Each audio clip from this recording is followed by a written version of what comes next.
Election commission यांनी सर्वात जास्त चुका करून ठेवल्या आणि ह्या वोटर्सला मतदानापासून वंचित ठेवण्याचं काम इलेक्शन कमिशनने केलेलं आहे.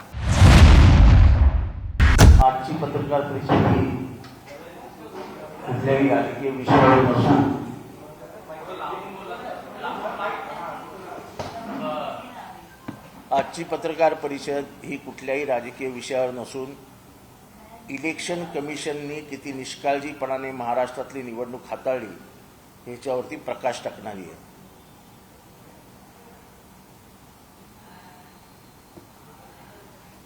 इथे मी तुम्हाला यादी क्रमांक सकट पेपर्स देतोय.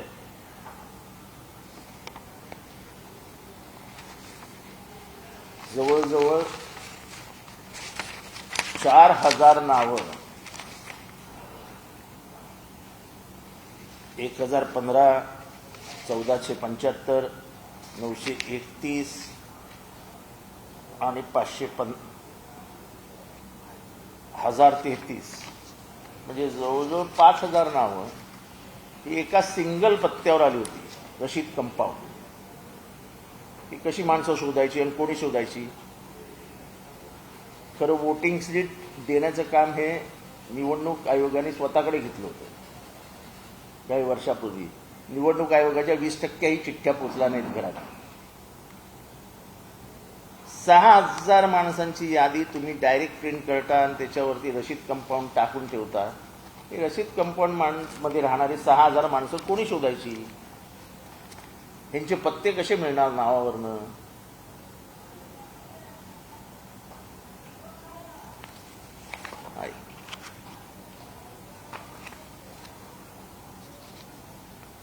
आता ह्या सगळ्या याद्या ज्या आहेत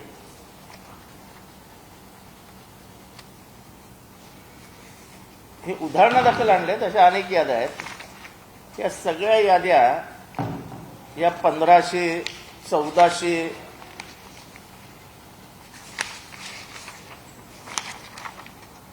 इतकं त्यांचं संख्याबळ आहे. 1500ची एक यादी. आता 1500ची एक यादी खरं तर 500 पेक्षा किंवा 750 पेक्षा यादी मोठी नसावी असं एक कॅल्क्युलेशन आहे.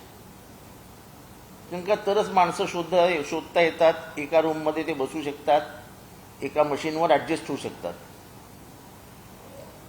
एक तर ह्यावेळेस माहीत नाही इलेक्शन कमिशनने काय केलंय, कसं केलंय.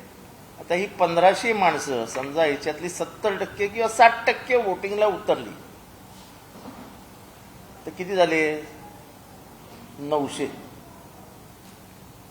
माणसांचं वोटिंग एका खोलीत, एका मशीनवर कसं होणार? ते स्वतः सांगतात की साधारण 1.5 मिनिटं लागतो एक वोटला. 1.5 मिनिटं लागत नाही, कमीत कमी 3 ते 4 मिनिटं लागतात. ते व्हेरिफिकेशन, नामुक तमुक, कारण का मॅन्युअल आहे. ते सुद्धा माणसंच आहेत ना, ते आरो वगैरे जे काय बसलेले असतात क्लार्क, ती सुद्धा माणसं आहेत. त्यांच्याही कामाला मर्यादा आहेत. एक तर कुठेही पंखे नाहीत. त्या खोल्या अतिशय अडगळीच्या शाळेंमध्ये घेतल्या होत्या.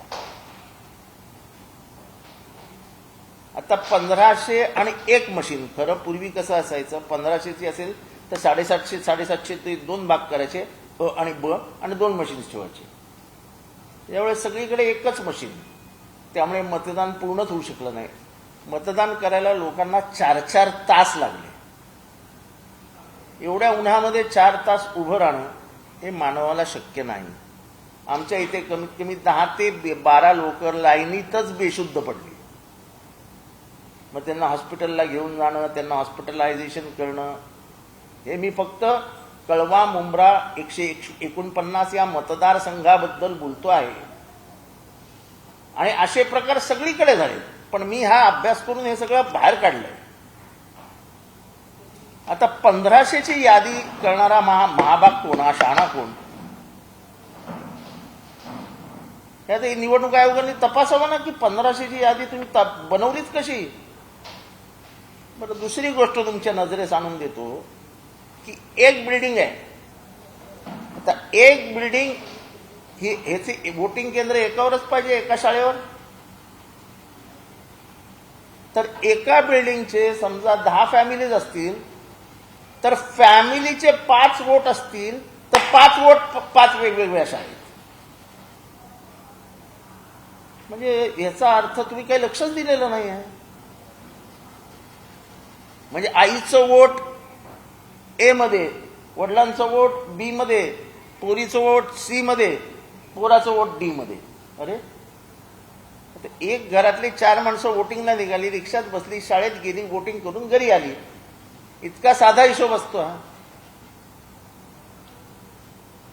आणि हे म्हणजे 149 मध्ये झालं हे मी पुरावे सकट दाखवतोय, पण हे सगळीकडे झालं. मशीन्स, इलेक्शन मशीन्स स्लो कशा झाल्या हे एक न उलगडणारं कोड आहे.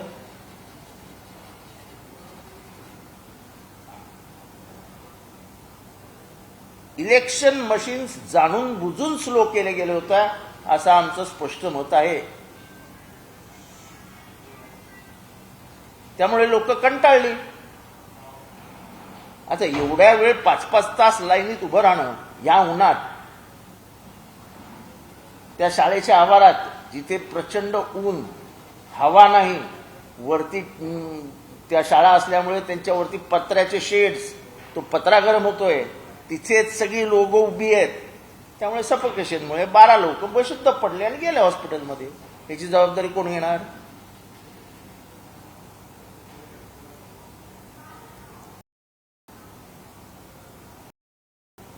तेव्हा इलेक्शनचं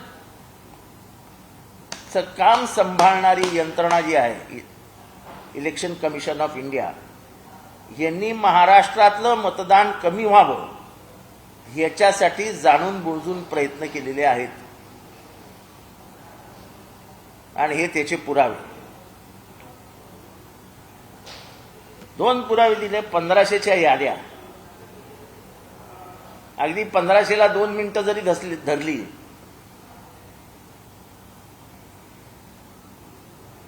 तर एका मिनिटाला, एका तासाला 60 होऊ शकतात. म्हणजे कितीही केलं तरी 10 तासात 12 तासात 60, 600 ते 700 मतदान होतं 1500 मधनं. म्हणजे 50% पण नाही. आणि मग आम्ही बघतो आसाममध्ये 78%, बेंगॉलमध्ये 79%. त्यामुळे महाराष्ट्राचं हे लक्षातच येत नाही की हे असला गोंधळ करून ठेवतात. शाळा निवडताना त्या भागाच्या जवळच्या लोकांना त्या जवळच्या शाळेत त्यांचं मतदान केंद्र असलं पाहिजे. हा साधा हे नियम आहे.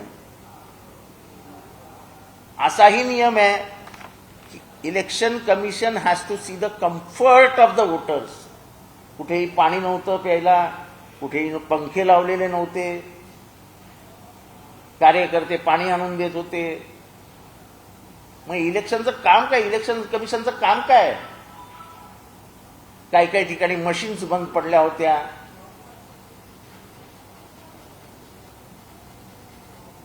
त्यामुळे महाराष्ट्र म्हणजे ऑल इंडिया जी काही इलेक्शन कमिशन ऑफ इंडिया आहे, हे आमदार आणि एका आमदाराचा मतदारसंघाचं नाव 149 कळवा मुंब्रा. मी ही ओपन तक्रार करतोय की election commission is a complete failure. Election commission यांनी सर्वात जास्त चुका करून ठेवल्या आणि ह्या वोटर्सला मतदानापासून वंचित ठेवण्याचं काम इलेक्शन कमिशनने केलेलं आहे.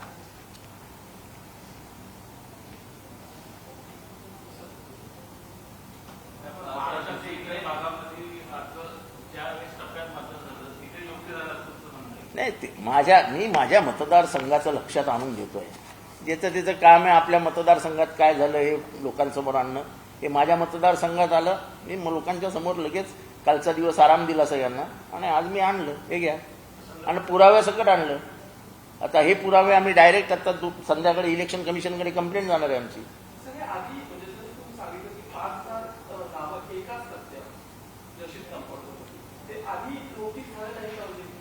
अरे आधी पण नोटीस झालेलं होत काहीच नाही ना. एकदा याद्या प्रिंट झाल्या की होत काहीच नाही. तेव्हा गोंधळ घालून उगाच आपण मनस्ताप करून लोक आमचे कार्यकर्ते स्लो होतात, आपल्याला नावं शोधायची असतात, तेव्हा काहीच बोलायचं नाही असं मी ठरवलेलं. हे आता महाराष्ट्र विधानसभेच्या जेव्हा निवडणुका लागतील तेव्हा कुठलीही यादी 750च्या वरती जाऊ नये हा प्रयत्न इलेक्शन कमिशनने केला पाहिजे. त्याचं मॅपिंग बरोबर केलं पाहिजे वॉर्डासारखं. महानगरपालिकेकडे सगळ्या वॉर्डाच्या सीमा उपलब्ध आहेत. महानगरपालिकेच्या अधिकाऱ्यांना महाराष्ट्र इलेक्शन कमिशनने वापरलं पाहिजे की तुम्ही तयार केलेले मॅप, त्यांच्याकडे बरोबर मॅप आणि लोकसंख्या आहे, 750ची लोकसंख्येचा मॅप तयार करा, तो बाहेर काढा आणि तो ब्लॉक करा. कित्येक बिल्डिंगचे नावच गायब होती, कारण का ह्यांचे शिक्षक जे जातात ते वरती बिल्डिंग चढतच नाहीत. पहिले 2 मजले चढतात आणि मग नंतर ठोक येतात खाली, कारण का त्या बिचाऱ्यांना तुम्ही 1 रुपयाही पगार देत नाही. ते कोणाच्या बापाचे नोकर नाहीत ना, फुकटात एवढ्या बिल्डिंगी चढायच्या. इलेक्शन कमिशनचे ऑफिसर्स असं म्हणतात का की आम्हाला पैसे नको, आम्ही इलेक्शनचं काम आहे, हे देशाचं काम आहे, हे देशाच्या लोकशाहीचं काम आहे, संविधानाचं काम आहे, म्हणून आम्ही फुकट करू असं म्हणतात का? राजीव कुमार जे मुख्य निवडणूक आयुक्त बसले ते गाडी वापरत नाहीत का? एसी केबिनमध्ये बसत नाहीत का? मग त्यांना जर हे सगळं पाहिजे तर मग ते गरीब बिचारे शिक्षक ज्यांना तुम्ही हे कामाला लावता त्यांनी का काम करावं? आणि मग हे असे घोटाळे होतात. आता ही जबाबदारी कोणाची? ह्याच्यावर तुम्ही कोणावर कारवाई करणार? 1500ची यादी, 5000 एकाच पत्त्यावर, याच्यावर कोणावर कारवाई करायची? साधा प्रश्न विचारतोय मी.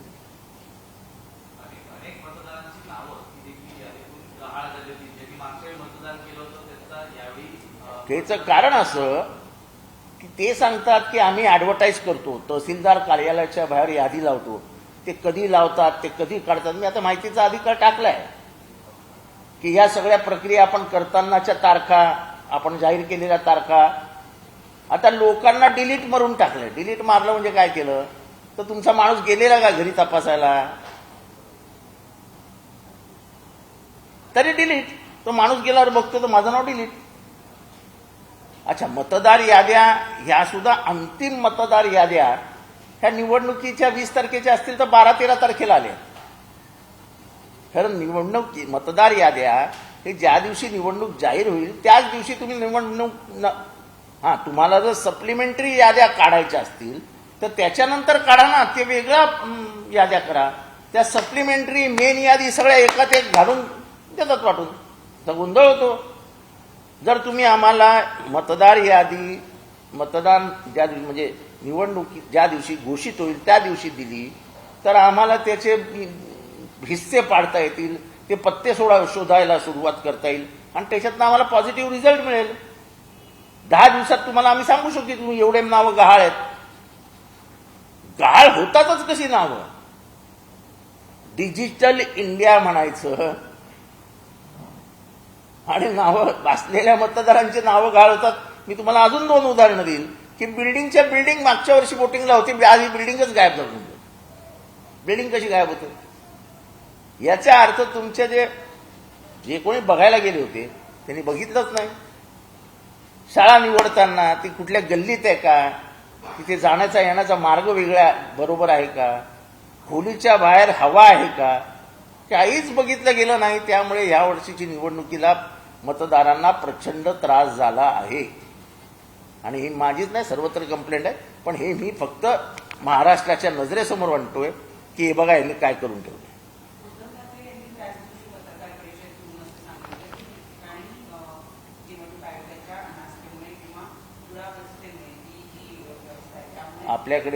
आपल्याकडे माझा 3 वाजताचा, 2 वाजताचा, 1 वाजताचा सगळे व्हिडिओज अवेलेबल आहेत.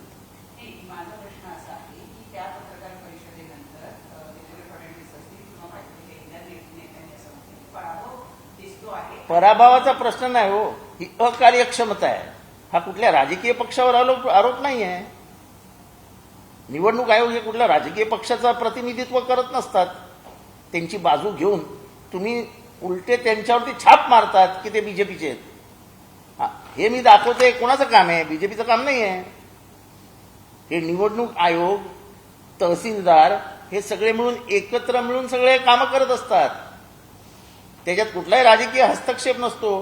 1500ची जर लिस्ट आहे आणि मी सांगितलं 2 मिनिटाचा एक मतदार पकडा, 30 मतदार एका तासात होतील, 30 मतदार एका तासात झाले तर काय होईल रेट? किती माणसं जाऊ शकतात मतदानाला? तुमच्या चिठ्ठ्याच बाहेर पोचल्या नाही घरात, तो माणूस शोधत कुठे फिरणार?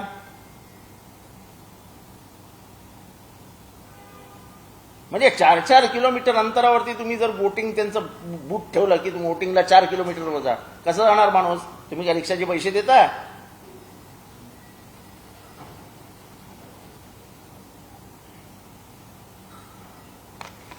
मतदान स्लो झालं हा हे पराभवासाठी नाही, अकार्यक्षमता दाखवतोय आम्ही. ह्याच्यातनं पराभव किंवा विजय दिसत नसतो. आणि मी ज्या एरियातनं दाखवतोय त्या एरियात मला प्रचंड लीड मिळणार आहे कळव्या मुंबऱ्यामध्ये.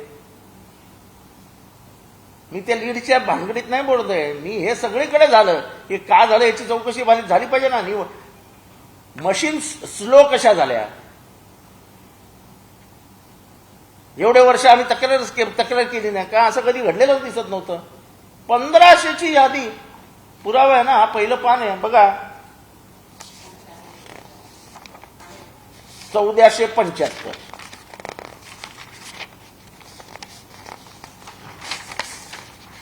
1033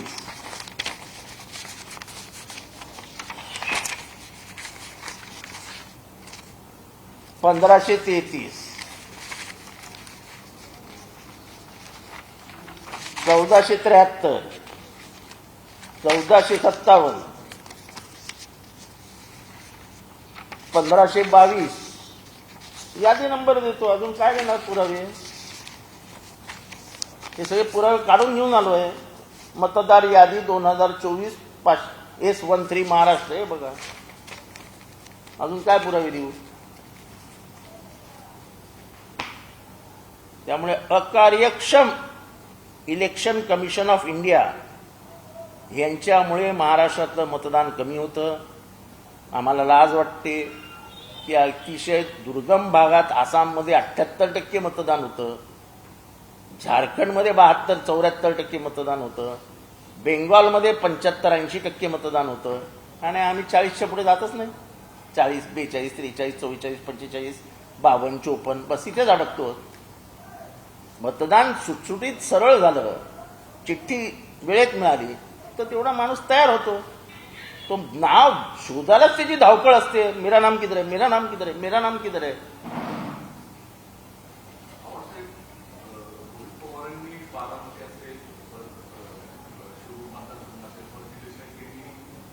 आज तर निलेश लंकेची हाईट झाली. निलेश लंकेंच्या त्या स्ट्रॉंग रूम मध्ये एक माणूस घुसलेला दाखवलाय आणि तो ह्यांच्याशी खेळतोय, त्या तोडायचा प्रयत्न करतोय मशीन्स. काय चालू आहे?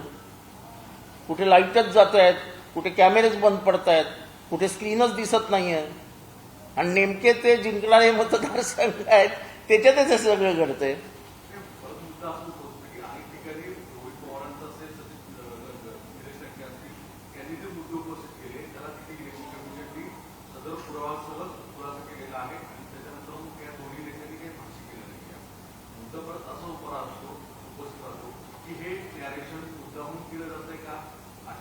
हे बघा, निलेश लंकेंनी जो आरोप केला आहे तो पुराव्यासकट केला आहे, त्याचा व्हिडिओ टाकला आहे. हा माणूस स्ट्रॉंग रूम मध्ये घुसला कसा?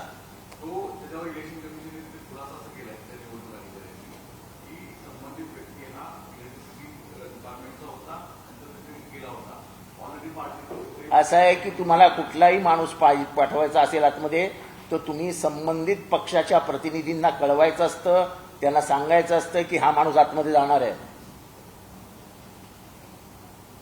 तुम्ही कोणालाही न सांगता स्ट्रॉंग रूम उघडून त्या माणसाला प्रवेश कसा दिला? जर स्ट्रॉंग रूमला सगळ्यांच्या सह्यांचं लॉक आहे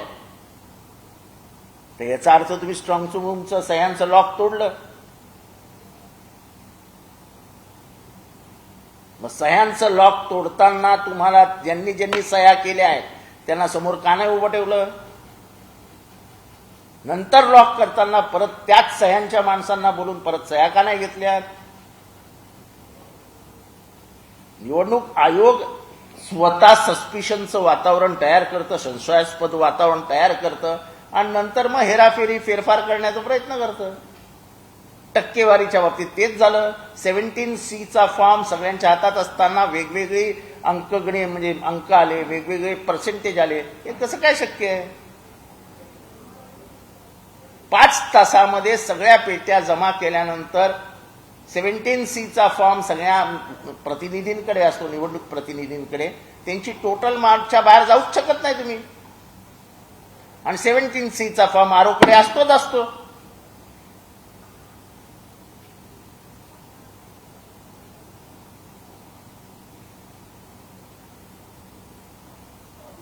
प्रशांत किशोर यांनी सांगितलं आहे की भाजप देशामध्ये 303 च्या वरती जाईल असं त्यांचा अंदाज आहे. या अंदाजावर तुमची काय प्रतिक्रिया आहे? ते प्रशांत किशोर आहेत, ते काही अंदाज देऊ शकतात. पण ते बऱ्याच वेळेला इंडिया आघाडीच्या बाजूने दिसत होते आणि आता नाही, इंडिया आघाडीच्या बाजूने कधीच दिसले नाही या 3 महिन्यात.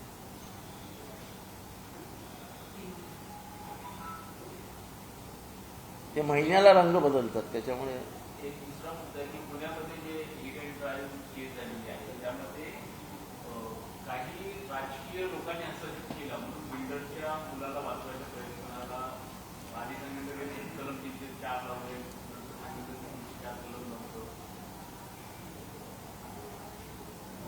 ज्या बातम्या येत आहेत, जे काही कानावर पडतंय, आपल्या मुलांना ताब्यात ठेवण्याची जबाबदारी आईवडिलांची असते. लहान पोरगा गाडी घेऊन बाहेर पडतो, त्याच्या हातात चावी द्यायची की नाही हे वडिलांनी आणि आईनी डिसाईड करायचं असतं. ह्याच्यात त्या मुलाची चूक कमी आणि आईवडिलांची चूक जास्त आहे.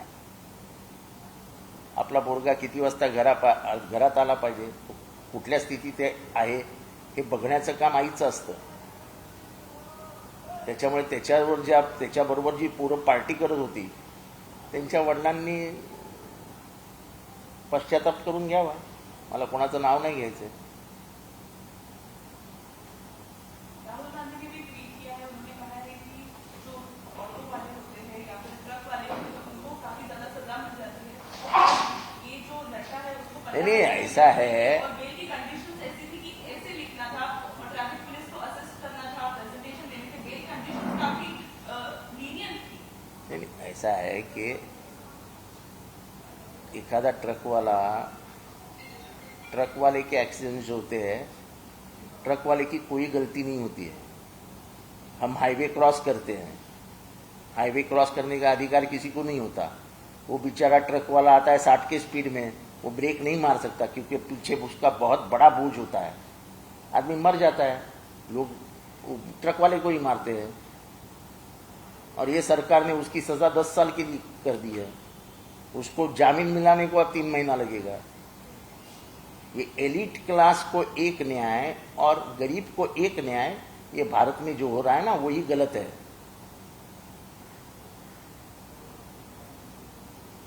कितने इलीगल पब्स है, कितने इलीगल पब्स है, उसके ऊपर कुछ कार्रवाई. तो इस पूरे मामले में ये है कि राजेश तनपुरे आपकी भारतीय समिति पत्नी अगर ट्वीट करती है ये कहती है कि वो जो लड़कों का ग्रुप था जो सीसीटीवी में देखो मेरे को वो इस तरीके से एक माँ, हरास करा. मैं प्राजक्त तनपुरे को इसमें बाजू में हटा. प्राजक्त तनपुरे में का इससे कोई लेना देना नहीं है. एक माँ को ये दुख होता ही होगा कि इसी बच्चे लोगों ने मेरे बच्चे को मारा था. तो व्यथित हो कि वो बताएगी ना यही बच्चा था इसने मेरे बच्चे को मारा था. उसमें कोई उल्टी उसकी गलती नहीं. एक माँ है वो, उस माँ का दिल बोल रहा है. और इतना सताया कि उसने स्कूल बदली करके दी है. ये इसके बारे में सोचो कि ये गैंग जो थी, ये गैंग इतनी खतरनाक थी कि उस लड़के को स्कूल छोड़ना पड़ा. ये प्राजक्त तनपुरे की बात नहीं है. एक माँ जिसने एक स्कूल चुन के उसको वहां डाला था, उसको स्कूल से निकाल के उसको दूसरे स्कूल में डालना पड़ा. ये माँ को दुख नहीं होगा? तो माँ ने दुख प्रकट कर दिया कि यही वो लड़का है. यानी ये लड़का पहले से ही थोड़ा सा मस्तीखोर था, मस्ती करता था। केस में काफी सारा लूपहोल्स है। उस लड़के का एज लिमिट देखा नहीं गया था जब उसको अल्कोहल सर्व किया गया था। नाकाबंदी नहीं थी वो प्रॉपर रोड्स पे जब नहीं, वो नाका रैश ड्राइविंग कर रहा था। पुणे में हमने पहले भी देखा है कि ड्रग्स का भी काफी ज्यादा चलन हो रहा है। कैसे देखती है इस एंटायर चीज को? सिर्फ एक केस को नहीं, नहीं, ऐसा नहीं है। बेसिकली टाइमिंग्स ऑफ बार ये के ऊपर ध्यान रखना पड़ेगा। एज, कौन से एज के लड़के दारू पी रहे हैं उसके ऊपर एक्साइज डिपार्टमेंट को ध्यान देना पड़ेगा। इल्लीगल बिल्डिंग में बार की परमिशन मिलती कैसी है? अगर इल्लीगल बिल्डिंग में बार देने का ही नहीं है कानूनन एक्साइज को, तो बार की परमिशन दी किसने? और पूना में ऐसे 100-200 बार है जो इल्लीगल बिल्डिंग में है, उनको कोई अधिकार नहीं है बार लाइसेंस मिलाने का। और पूरे महाराष्ट्र में कहीं पे भी पब खुल रहे हैं, बार खुल रहे हैं, और इसको एक्साइज डिपार्टमेंट लाइसेंस दे रहा है, जो एक्साइज डिपार्टमेंट का अधिकारी नहीं है। अगर वो फॉरेस्ट एरिया है, अगर वो साइलेंस जोन है, अगर वो नेशनल पार्क का इलाका है, तो आप वहां पे लाइसेंस